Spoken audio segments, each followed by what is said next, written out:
My daughter canceled my oncologist appointment after I waited 3 months. She did it to take her mother-in-law to the spa for 6 hours. I lost that appointment. My cancer advanced. 2 months later, I discovered it wasn't an oversight.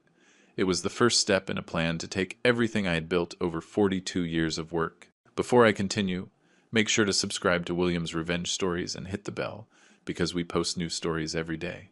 Leave a like and let us know in the comments what city and country you're watching from. My name is Edward. I'm 67 years old, and my whole life I considered myself a man of solid principles. I worked as a civil engineer from age 25 until I retired 7 years ago. I built bridges, highways, buildings that are still standing all over New York City. Every dollar I earned was through honest effort, with hands that got dirty with cement, and a mind that solved problems others thought were impossible. My wife Helen and I raised 2 children, Natalie, who is 38 today, and Mark, who is 35. Helen passed away in January 2021 after a long battle with diabetes. Her death destroyed us all, but especially Natalie, who was always very close to her mother, or so I thought. For the next 2 years, Natalie seemed to become the perfect daughter. She visited weekly, cooked me meals, organized my medications, and took me to routine checkups. Mark, who lives in Denver for work, called constantly but couldn't be physically present as often. I understood his situation and deeply valued Natalie's dedication. In November 2021, she married Adrian, a 40-year-old guy who worked as a financial manager at a mid-sized firm. The wedding was modest, but beautiful. Adrian always seemed polite, maybe a little too interested in conversations about properties and investments, but I chalked it up to his job. Everything changed in March 2023. I started feeling a strange fatigue, unexplained weight loss, persistent abdominal pain. My primary care physician, Dr. Evans, ordered scans and lab work.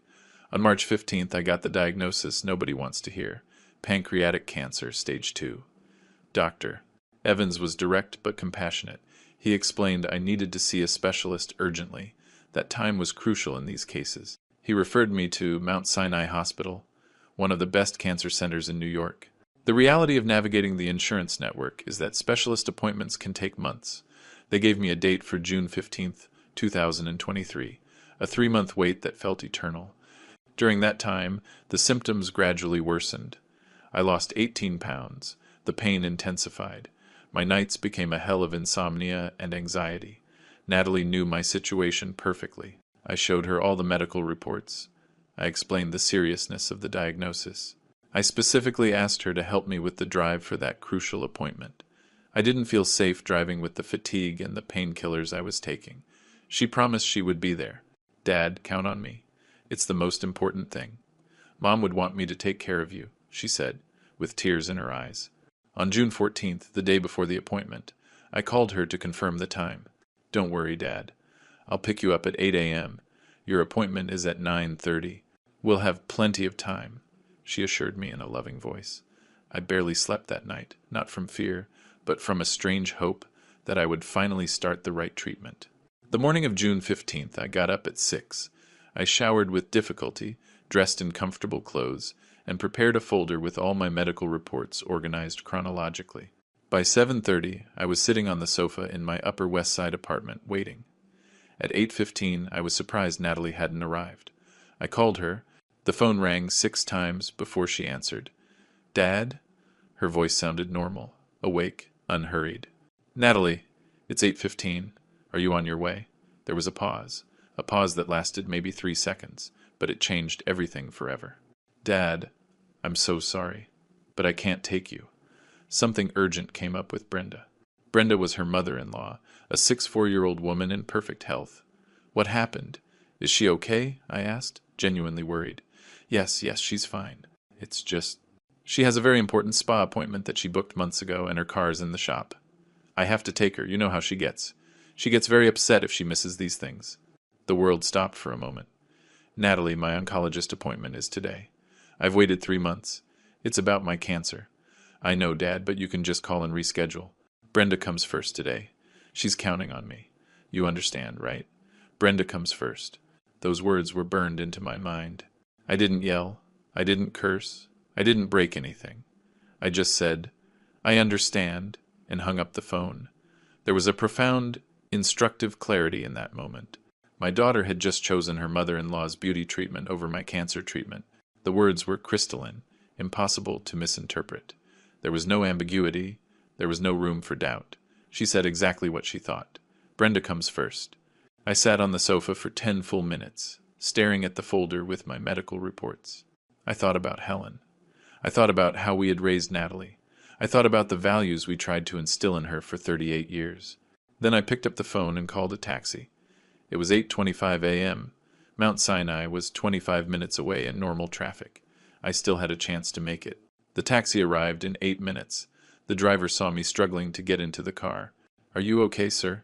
he asked with genuine concern. "I have cancer and I'm late for my oncologist appointment," I said simply. He nodded seriously and drove with appropriate urgency, but respected all the traffic laws. We arrived at the hospital at 9:14 a.m.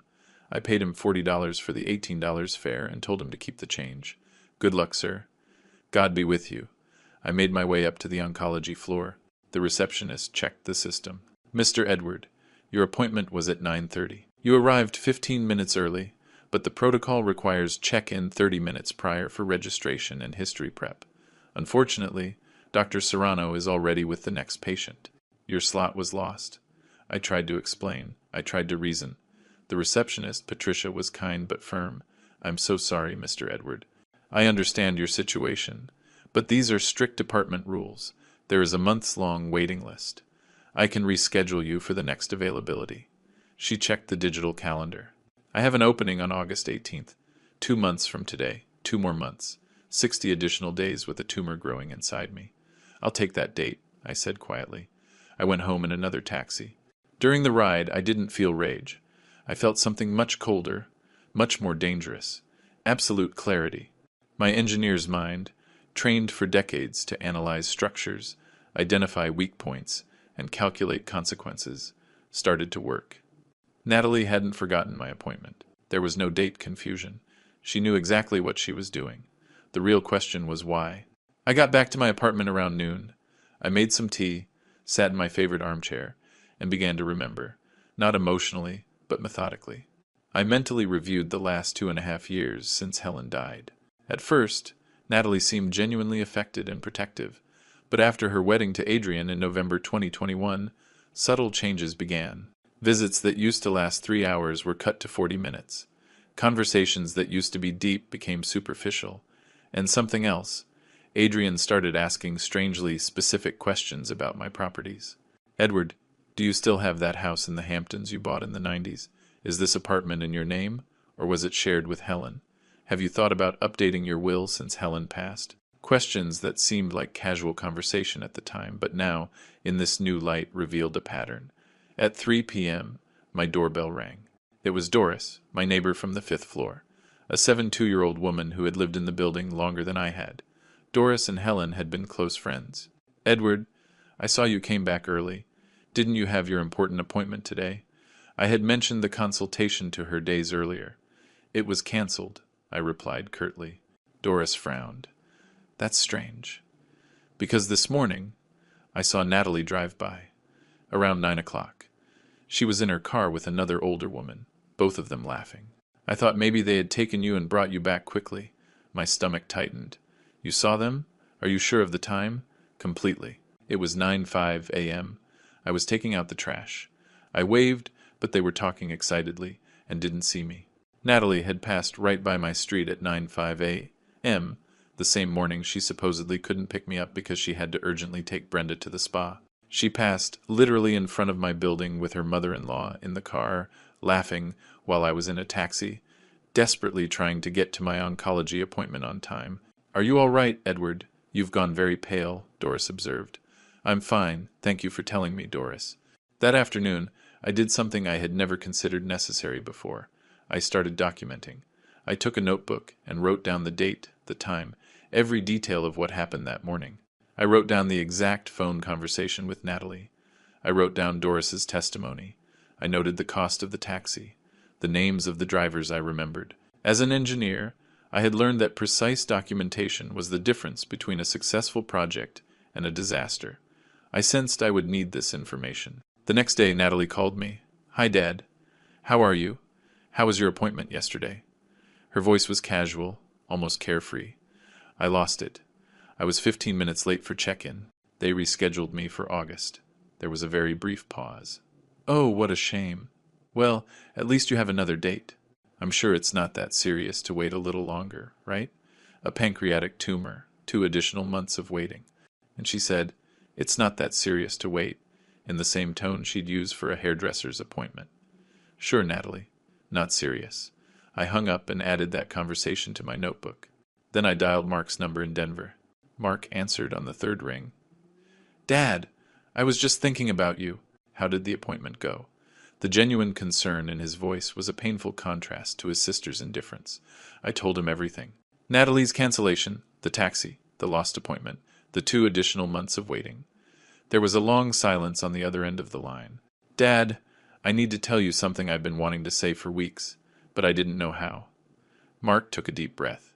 3 weeks ago, I was in New York for work. I stopped by Natalie's house to say hi without calling first. Adrian was in the backyard on the phone. He didn't see me arrive. I heard him say, verbatim, we need to resolve the old man's situation soon. Every month that passes is money evaporating on unnecessary medical expenses. When he saw me, he immediately changed the subject and hung up. Something cold settled in my chest. Are you absolutely sure of what you heard? Totally sure, Dad. Those exact words. Resolve the old man's situation. And when I asked who he was talking to, he got nervous and said it was a client, but his tone, it wasn't professional. It was personal. I asked Mark to also document that conversation in writing, with the exact date and details. He agreed immediately. Dad, are you okay? I'm worried about what's happening. I assured him I was fine, that I just needed to understand a few things. We agreed to talk every 3 days. For the next 8 weeks, until my new medical appointment, I became a silent observer of my own life. I didn't confront Natalie. I didn't demand anything from her. I simply observed and documented every interaction. She visited me now every 10 or 12 days. Brief, 30-minute visits where she asked general questions about my health but never went deeper. When I mentioned worrying symptoms like increased pain or weight loss, she would divert the conversation to trivial topics. On June 29th, Helen's birthday, we traditionally went to the cemetery together. Natalie texted me that she couldn't come because Brenda needed help organizing a family meal. I went alone, in a taxi, and spent 2 hours talking to my wife's grave. Helen, I don't know where we went wrong with her. Or maybe we didn't go wrong. Maybe he changed her. On July 12th, Adrian's cousin was having a wedding celebration. Natalie had invited me a month earlier. 2 days before the event, she called me. Dad, about the wedding on Saturday. There was a problem with the tables. There's no space for you. You know how these things are. Big families complicate the planning. But Mark, who had also been invited, told me later there were at least 15 empty seats at the reception. Natalie had simply decided not to take me. I documented everything. Dates, conversations, witnesses when there were any. My notebook grew. On July 23rd, I got a call from my bank, Bank of America. The manager, Christine Miller, had known me for 15 years. Mr. Edward, I'm sorry to bother you. Your daughter Natalie was in yesterday asking questions about your accounts. She asked if you had granted power of attorney to anyone. What documentation would be needed for her to help manage your finances, given your health condition? As per protocol, I gave her no information, but I thought it was appropriate to inform you. I thanked her enormously for her professionalism. Christine, under no circumstances, authorize any movement on my accounts without my physical presence and direct confirmation. She assured me that would be the case. I wrote that conversation down, too. On August 5th, Mark flew in from Denver specifically to visit me. We spent the whole day together. He helped me with groceries, cleaning the apartment, organizing my medications. During dinner, he looked at me seriously. Dad, there's something else. Last week, I called Natalie to coordinate your appointment for the 18th. I told her I would fly in from Denver to go with you. Do you know what she told me? That it wasn't necessary. That you were probably exaggerating the seriousness of your condition. That at your age, doctors always find something to prescribe and charge for. That information was particularly revealing. Natalie was actively minimizing my diagnosis to her brother, building a narrative where I was an exaggerating, hypochondriac old man, not a man with a real, deadly disease. Mark, I need you to trust me. Something is happening that I don't fully understand yet, but I will find out. In the meantime, do not confront your sister. Don't tell her we talked about this. It's important." Mark nodded, though I saw deep worry in his eyes. On August 14th, 4 days before my oncologist appointment, Natalie finally appeared at my apartment unannounced. She brought Adrian with her. It was the first time in months he had visited. "Edward, great to see you. You look thinner. Natalie tells me you've been a little depressed lately." Depressed. That was the word they had chosen. They sat in my living room. Adrian led the conversation while Natalie remained strangely silent. "Edward, we've been thinking, Natalie and I. This apartment is too big for you alone. The stairs. And even with an elevator, it's still complicated. There are excellent retirement communities for people your age where you'd have company, activities, constant medical attention. He was suggesting I move into a nursing home. And what would happen to my apartment?" I asked in a neutral tone. "Well, you could transfer it to Natalie's name. She would maintain it. She would handle all the expenses and paperwork. You wouldn't have to worry about a thing." Adrian smiled as if he were offering me a favor. "That's an interesting idea. Let me think about it," I replied calmly. They exchanged satisfied glances. They stayed barely 20 more minutes and left. In my notebook, I wrote, August 14th. Adrian and Natalie propose nursing home and property transfer. The plan is becoming clear. 3 days later, on August 17th, I called a lawyer. August 18th, 2023, finally arrived. This time, I didn't depend on anyone. I hired a private medical transport service that picked me up at 8 a.m. I arrived at Mount Sinai 40 minutes early. The driver, a professional named Mike, helped me to the oncology reception. I paid him $60 and gave him my number in case I needed his services again. The consultation with Dr. Serrano was devastating and revealing at the same time. He was a man in his 50s, bald, with metal glasses and a serious expression that didn't hide reality behind false optimism. He reviewed my scans from March and compared them with the new scans and labs taken the previous week. "Mr. Edward, I'm sorry to tell you the tumor has progressed considerably in these 5 months since the initial diagnosis." He put the images side by side on his screen. In March, we had a localized tumor of approximately 3 centimeters, stage 2A, with no clear evidence of metastasis. Now, we are seeing growth to 4.7 centimeters with regional lymph node involvement. This is officially advanced, stage 2B, bordering on stage 3.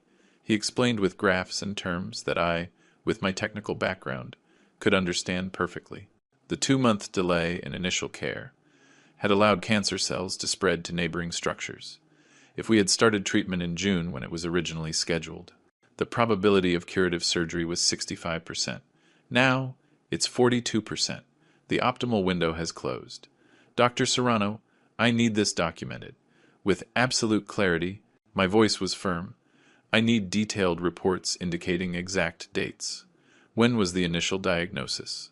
When was the first oncology appointment scheduled? When did it actually happen? And how did that time lapse affect the prognosis? Can you provide me with that documentation?" The doctor looked at me with professional curiosity.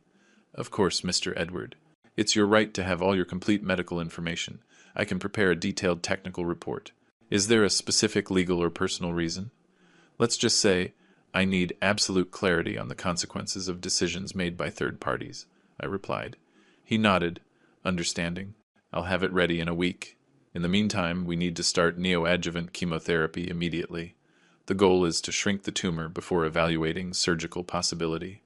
It's 6 cycles, 21 days each. We start next week, if you accept the protocol." I accepted everything. I signed consents. I scheduled the first session for August 25th. Dr. Serrano also gave me a 3-page clinical summary describing my current situation, proposed treatment, and statistical prognosis. I guarded those papers as if they were diamonds. Leaving the office, I immediately called Mark. He had been anxiously waiting for my call. I explained everything the doctor had said. "Mark, I need to ask you something important. I want you to come to New York this weekend. There are matters we must resolve together. I'll be there Friday night, Dad. Don't worry." During the ride home with Mike, the medical driver, I made a decision. I took out my phone and searched online for lawyers specializing in family law and estates in New York. I found Mendoza and Associates, with excellent references in cases of asset protection for seniors. I called from the car. An efficient secretary answered.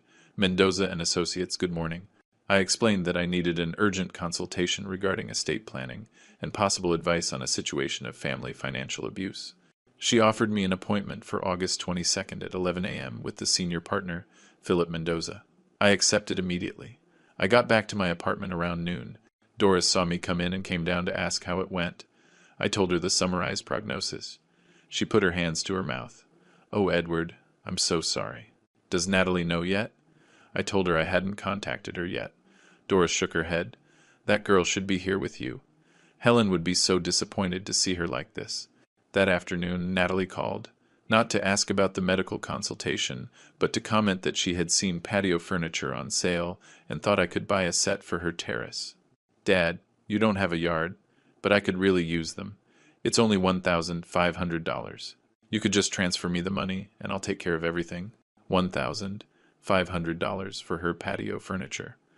While I had just received confirmation that my cancer had advanced to a more dangerous stage because of the delay she caused. "Natalie, this isn't a good time for superfluous expenses.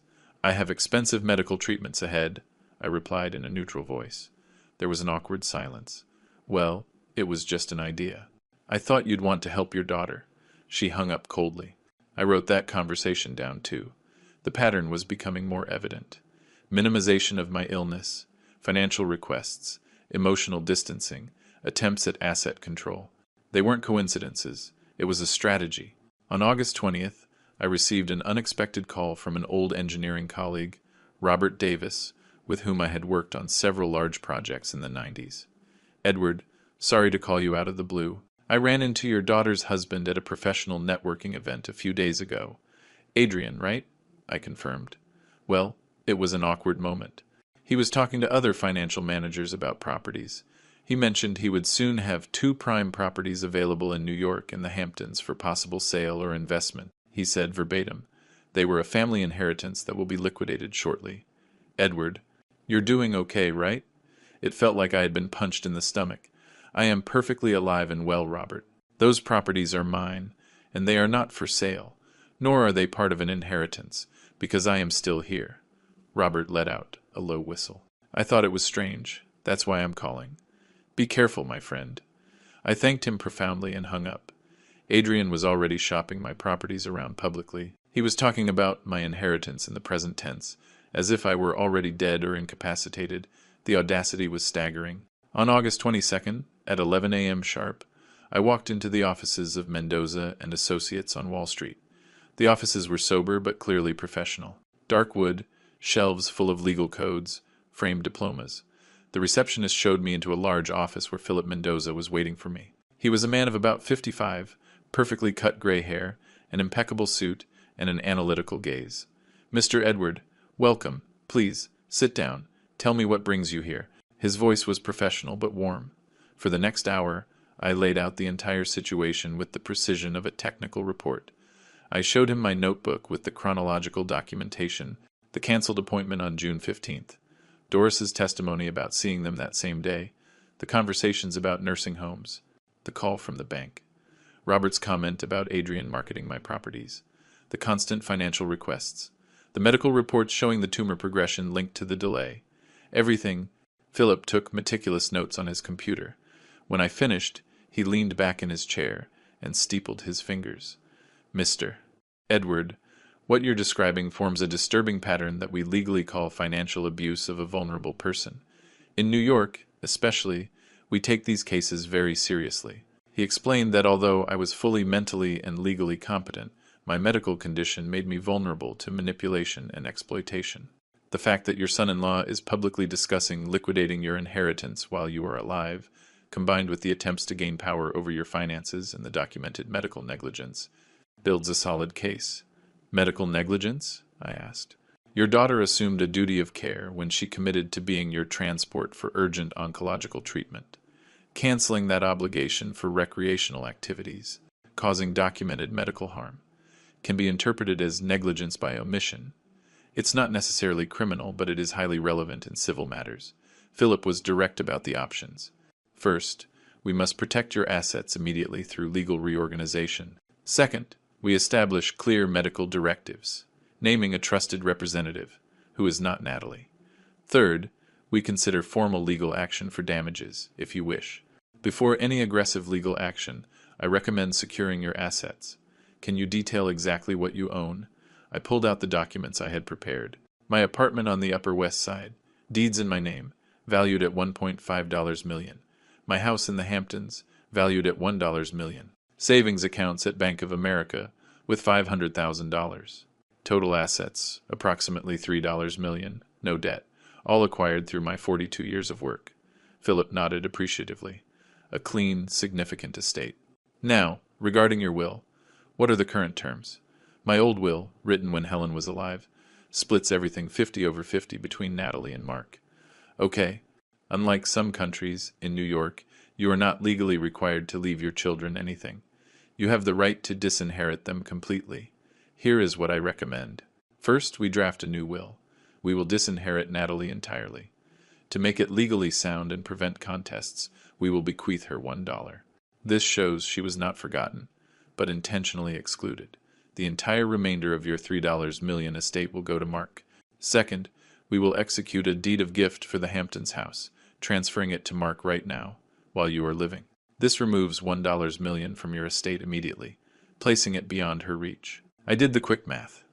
Natalie was expecting at least $1.5 million. Now, she would get $1. I accept all of your recommendations. Philip prepared the documentation immediately. A new will, deed of gift for the Hamptons house, a medical power of attorney naming Mark as my sole authorized representative, banking instructions blocking all third-party access. We will need to go to the notary to execute these this week. Can you do Friday the 25th? I have my first chemo session that morning, but I can in the afternoon. Perfect. I'll coordinate with the notary and confirm the exact time. Mark arrived Friday night, the 22nd, from Denver. I picked him up at the station. When he saw me, his eyes filled with tears. I had lost almost 25 pounds since March. Dad, you're so thin. I hugged him tightly. In the taxi ride back, I told him everything I had discovered and the steps I was taking with Philip Mendoza. Mark listened with an increasingly grim expression. I can't believe my own sister is capable of this. How did we get here? I answered him with something I had been reflecting on. I don't think Natalie was born this way. I think Adrian found her weaknesses, financial insecurity, a desire for status, the need for her mother-in-law's approval, and he exploited them. He turned her into someone your mother and I wouldn't recognize. On Saturday the 23rd, Mark and I spent the day organizing all the documents needed for the notary. We found the original deeds, updated bank statements, my family records, everything perfectly filed. That afternoon, my phone rang. It was Natalie. Dad, how are you? I haven't heard from you in days. I was at the hospital on the 18th. Oncology consultation. I replied simply. Oh, and what did they say? Her tone was like someone asking about a minor administrative task. That the tumor advanced. That I lost the optimal treatment window because of the delay. That I start chemotherapy on Friday. There was a pause.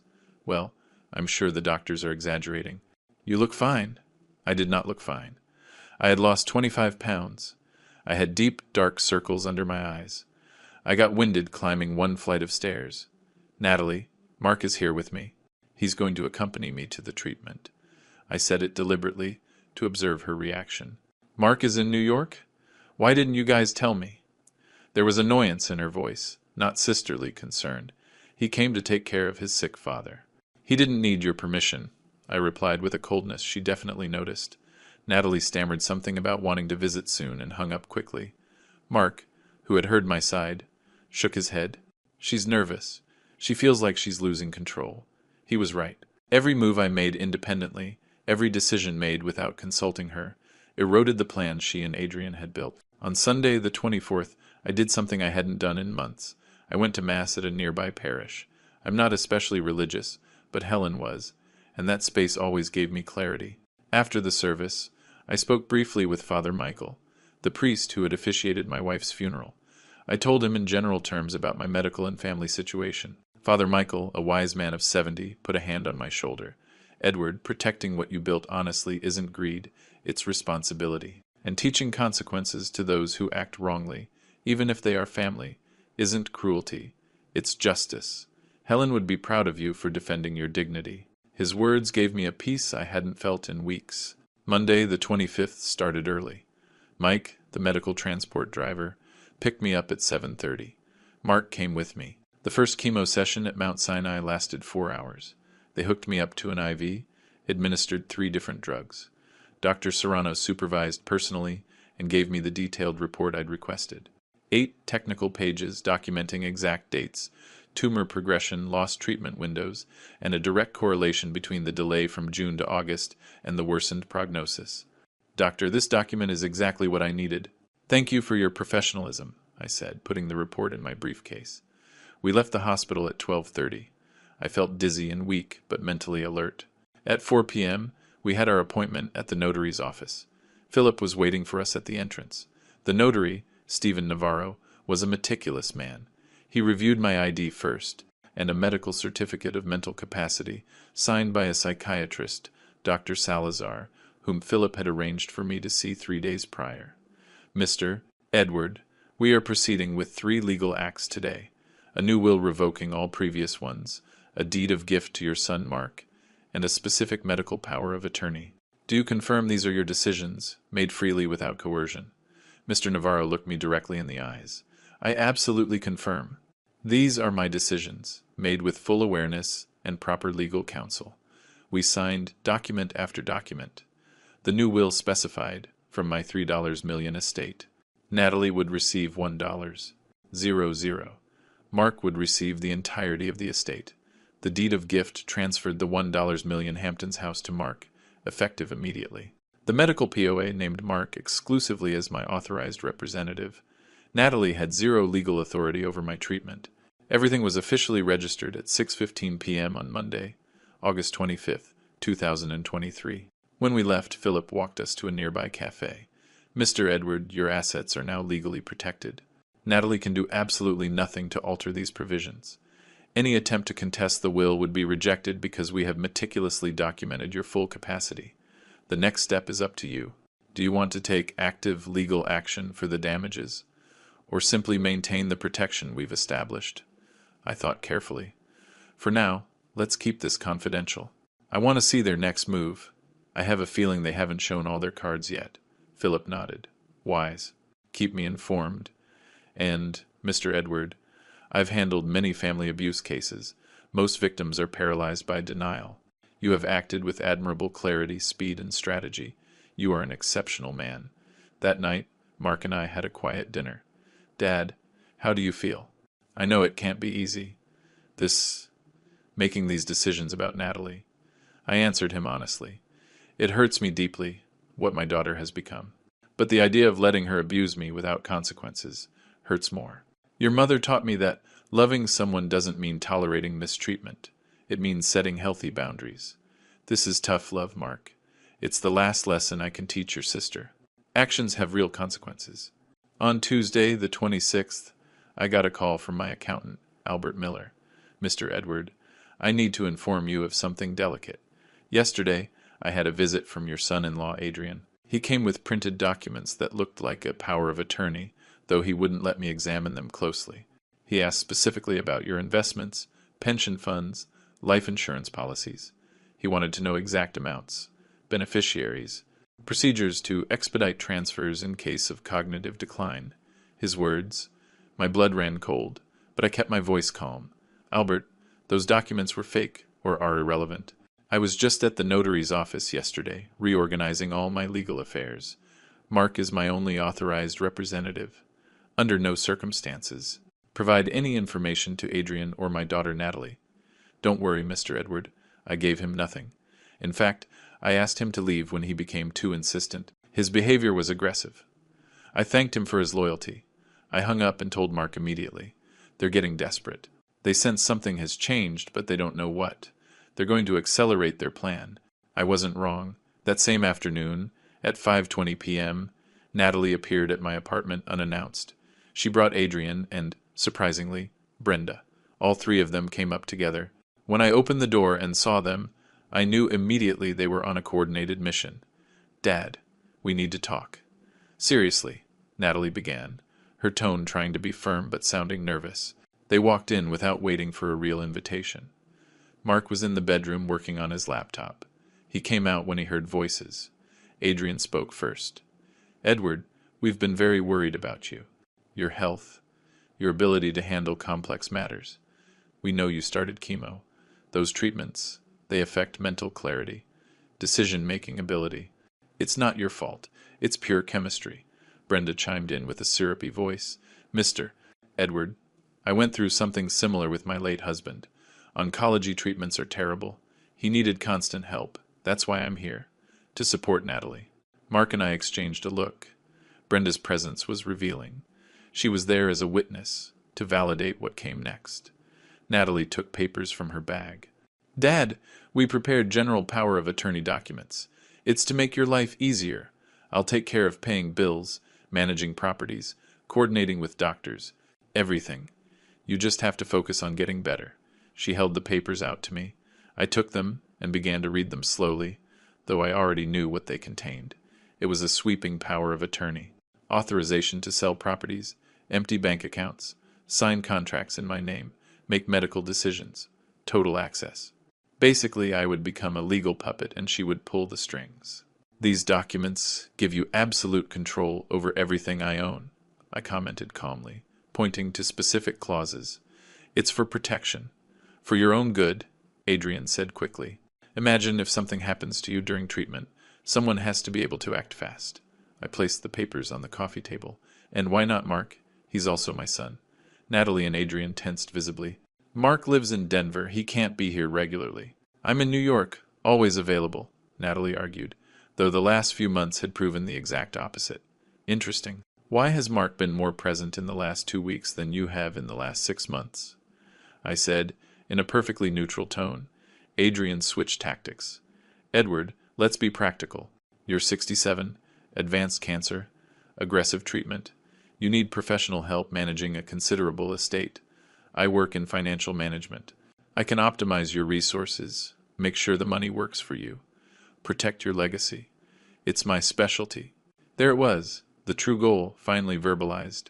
Access to my money under the guise of professional management. I have a question, I said, leaning forward. Why were you at my accountant's office last Thursday, asking about my investments and life insurance policies without my knowledge or authorization? The silence was absolute. Adrian turned pale. Natalie looked at her husband with panic. I was just doing preliminary research to advise you better, Adrian stammered. And why did you tell Robert Davis 3 weeks ago that you'd have 2 prime properties in New York and the Hamptons available for an inheritance liquidation soon? His exact words, according to a direct witness. Now Natalie turned pale.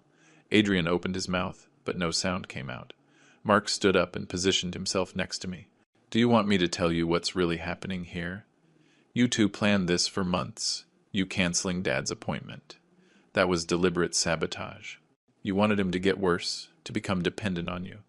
So he'd sign papers like these when he was weak and scared. Then you'd take everything and probably stick him in some nursing home. That's ridiculous! Mark, how dare you accuse your own sister? Natalie shouted, but her voice was trembling. I went to my desk and got my notebook. I opened it to the first page. June 15th, 2023. Natalie cancels oncologist transport for a spa day. Witness testimony from neighbor Doris. Saw them both passing this building at 9:05 a.m., laughing, while I was in a taxi. I turned the page. July 23rd. Bank manager reports Natalie was asking how to get control of my accounts. August 14th. Adrian and Natalie suggest nursing home and property transfer. August 20th.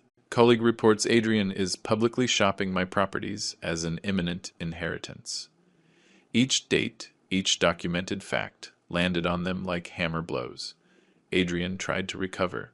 This is all misunderstandings. Conversations taken out of context. You're paranoid from the drugs, Edward. It's a known side effect of chemo. Anxiety, suspicion. You need psychological help. There it was, the next phase. Discredit me as mentally unstable. I walked to my briefcase and took out documents. Here is the full report from Dr. Serrano at Mount Sinai. 8 pages, detailing the dates, the tumor's evolution, and the direct correlation between the treatment delay and the worsened prognosis. It includes his exact words. The optimal therapeutic window was lost due to the lapse between June and August. I put another folder on the table. Here are notarized statements from 3 witnesses. Doris, who saw you on June 15th. Robert Davis, about you marketing my properties. And the manager from Bank of America. A third folder. Certificate of full mental capacity, signed by Dr. Salazar, a licensed psychiatrist. Exam conducted 5 days ago. Confirms I retain all my cognitive faculties. Zero evidence of mental decline. Adrian's face had gone from pale to ash. Natalie was staring at the documents like they were snakes, but I wasn't finished. I took out one last large, sealed envelope, and finally this. I opened it with deliberate calm. Notarized documents, executed yesterday, August 25th, before a notary. Document 1, a new last will and testament, revoking all previous versions. In it, Natalie, you will receive exactly $1. Document 2, a deed of gift for the Hamptons house, transferring ownership to Mark, effective immediately. Document 3, an exclusive medical power of attorney, granted to Mark as my sole authorized representative. The silence that followed was deafening. Natalie shot to her feet, shaking. What did you do? Dad, you can't do this. I'm your daughter. I took care of you. My voice remained calm, but every word carried the weight of months of pain. You cared for me until you married Adrian. After that, I became a burden with money, a problem to resolve, an inheritance to accelerate. You canceled my cancer treatment for a spa. You passed my house laughing while I suffered. You minimized my cancer to your brother. You tried to get control of my finances. And now you come here with papers to legally strip me of everything I built. This is Mark's fault, she screamed. He manipulated you. He poisoned you against me. Mark didn't have to do anything. Your own actions spoke for you. Every decision, every word, showed me exactly who you are now. Adrian, recovering some arrogance, tried one last threat. This isn't over, Edward. Those documents can be contested. Undue influence from Mark, diminished capacity from the illness. We have lawyers, too. Mark let out a humorless laugh. Try it. We have 3 independent medical evaluations confirming Dad's full capacity. We have 6 months of documentation of your attempts at manipulation. We have witnesses. We have recordings. That got their immediate attention. Recordings? I pulled out my phone. In New York, it's perfectly legal to record any conversation you are a part of. I have 4 phone calls with Natalie recorded, where she minimizes my illness, asks for money, all legally admissible as evidence. Brenda, who had been silent, finally spoke. Natalie, I think we should go. This has gotten out of control. Natalie turned on her with fury. You said this would work. You said we just had to pressure him when he was weak from the chemo, that he'd sign anything, and there it was, the direct confession, that Brenda not only knew the plan but had advised on the strategy. Mark, who had his own phone in his pocket, had been recording the entire in-person conversation. Adrian saw the gesture and his expression turned to pure terror. Natalie, shut up. Don't say another word. We're leaving. But Natalie was in a full emotional collapse. It's not fair. That money should be mine.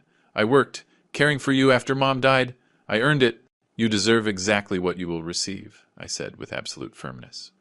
$1, and consider that an act of mercy. I could have pursued legal action for negligence, attempted fraud, and financial elder abuse. I could have, and I didn't, because despite everything, you are still my daughter, and some part of me remembers the girl you were before greed corrupted you. I stepped toward her, looking her directly in the eyes. But listen to me very well, Natalie. From this moment, you have no access to my life, my decisions, or my assets. When I die, you will receive a check for $1. That will be our final interaction. There will be no funeral for you to attend. There will be no deathbed reconciliation. This is your consequence. Live with it. Natalie ran out of the apartment sobbing. Adrian followed her after shooting me a look of pure hatred. Brenda stood frozen in my living room, visibly uncomfortable. I looked at her. Mrs. Brenda, I suggest you reconsider your association with this. You are documented as an active participant in an attempt to defraud a sick person. That has legal ramifications. For your own good, distance yourself. Immediately. She hurried out without a word, terrified. When the door closed, Mark and I stood in silence. Finally, he spoke. Dad. That was... I have no words. You were relentless, but fair. Mom would have been proud. His eyes were shining with tears. I sat down heavily on the sofa. The adrenaline was fading, leaving me exhausted. I didn't feel pleasure, Mark. I felt profound sadness. But it was necessary. If I had shown weakness, they would have kept pushing. The only way to stop them was with absolute strength. That night, I slept better than I had in months. There was clarity. The cards were on the table. The uncertainty was gone. The following days brought the consequences. On Wednesday, the 27th, I received an email from Natalie and Adrian's lawyers, announcing their intent to contest the will. I forwarded it to Philip Mendoza. His reply came in less than 2 hours. We expected this. Our documentation is ironclad. I am preparing a formal response. Do not worry. On Thursday, the 28th, Doris came up. Edward, I saw Natalie at the market. She told someone you'd lost your mind from the drugs and Mark had manipulated you. I thanked her. Doris, if anyone asks, you are a registered witness. The truth is on our side. And that's what happened. The story got out. The story of a daughter who canceled her father's cancer transport for a spa day. The details leaked. The advanced tumor. The fraudulent papers. The Upper West Side can be a huge city, but neighborhoods talk. Father Michael called. Natalie came to the parish, demanding I mediate. She left furious, accusing me of being bought. Mark had to return to Denver. We set up a system. Daily video calls, medical reports shared digitally. On September 1st, the official letter from the lawyers arrived. Philip Mendoza responded on the 2nd with a 22-page legal document, demolishing every argument. The psychiatric evaluations, the notarized testimonies, the legal recordings. He also formally warned them that continuing with frivolous litigation would result in a countersuit for legal harassment. Natalie's law firm never wrote back. On September 4th, during my second chemo session, I got a call. It was Brenda. Her voice was desperate. Mr. Edward, please. Natalie and Adrian have cut me off. They blame me for everything. My friends at the club are avoiding me. My own son is furious. Please, you have to help me. The irony was almost comical. She wanted me to rescue her. Brenda, you came to my home as a witness to validate fraudulent documents. You advised them to pressure me when I was vulnerable. Your own words are on tape. I cannot help you. The consequences you face are proportional to your actions. Learn from them. I hung up. I blocked her number. Dr. Serrano, who overheard, shook his head. Mr. Edward, I've seen too many stories of family taking advantage, but I have never seen a patient defend themselves with such strategic clarity. Doctor, 42 years as an engineer taught me. You don't ignore problems. You face them with methods, data, and firm decisions. September passed. On September 19th, my old partner Javier visited. I saw Adrian trying to get financing, using family properties in acquisition as collateral. His professional reputation is destroyed. Nobody wants to partner with someone who tries to market assets they don't own. On September 26th, Dr. Serrano looked at my new labs. Mr. Edward, the tumor markers are dropping. The tumor has shrunk. The chemo is working. It was the first genuinely good news in months. I called Mark immediately. He shouted with joy. October arrived. On October 3rd, Christine from the bank called. Your daughter closed her account, caused quite a scene. On October 9th, Doris told me, I saw a for sale sign on Natalie and Adrian's house. On October 22nd, I finished my last cycle. The scans came back. The tumor was down to 2.8 centimeters, well within surgical parameters. We will schedule surgery for January 2024. You've won this battle. Dr. Serrano shook my hand. When I left the hospital, I stopped in the parking lot. I thought about June 15th. I had lost the illusion of a daughter's unconditional love, but I had gained clarity. I had lost an optimal therapeutic window, but I had gained the determination to fight. On October 26th, Mark was visiting. A certified letter arrived. It was from a different law firm. Natalie and Adrian were divorcing. As part of the proceedings, she was formally requesting an advance on her inheritance. Mark read it over my shoulder and laughed. This can't be real. After everything, she has the audacity to ask you for money. Philip Mendoza confirmed it on a video call. You have zero legal obligation. I recommend you ignore it completely. I followed his advice.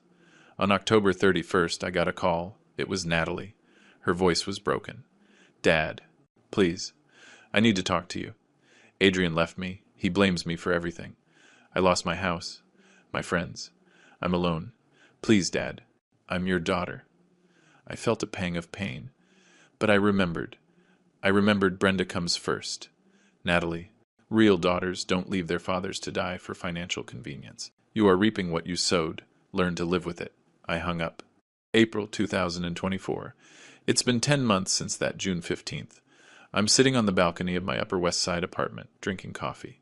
The surgery was January 17th, a 5-hour operation. Dr. Serrano and his team achieved a complete resection. The recovery was slow, but by March, I was walking 30 minutes a day. On March 23rd, I had my first post-op checkup. Dr. Serrano smiled. Mr. Edward, no evidence of active disease. You are officially in complete remission. When I got home, I went to the cemetery where Helen rests.